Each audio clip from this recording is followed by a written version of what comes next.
Money laundering मामले में jail में बंद हेमंत सोरेन को सुप्रीम कोर्ट से राहत नहीं मिली है।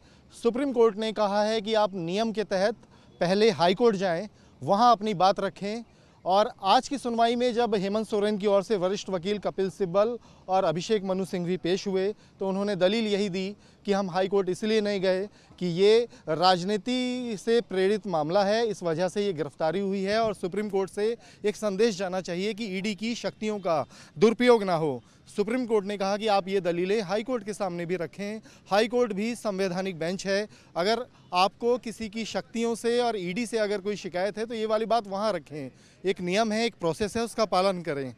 अभिषेक मनु सिंघवी और सिब्बल ये जोर देते रहे कि आपकी शक्तियां भी हाई कोर्ट के समकक्ष हैं, आप भी इस पर सुनवाई कर सकते हैं। तो सुप्रीम कोर्ट ने सीधे सीधे कहा, जस्टिस संजीव खन्ना की ये टिप्पणी अहम रही। उन्होंने कहा कि सुप्रीम कोर्ट के दरवाजे हर खास से लेकर आम व्यक्ति के लिए खुले हुए हैं, लेकिन जो नियम है अगर हम उन्हीं को दरकिनार करेंगे, आज आप सीधे सुप्रीम कोर्ट आए हैं, कल कोई दूसरा आएगा तो उसको हम क्या कहेंगे। इसलिए जो नियम है उसका पालन करें, आप अपनी बात हाई कोर्ट में रखें। हम जो मेरिट की बात है जिस पे सिब्बल और सिंघवी दलीलें दे रहे थे, सुप्रीम कोर्ट ने कहा कि ये दलीलें तब मायने रखेंगी जब आप नियम से आएंगे। तो बेहतर है इन दलीलों के साथ आप हाई कोर्ट जाएं, वहां अपनी बात रखें, जिसके बाद ये मामला अब हाई कोर्ट में ही जाएगा।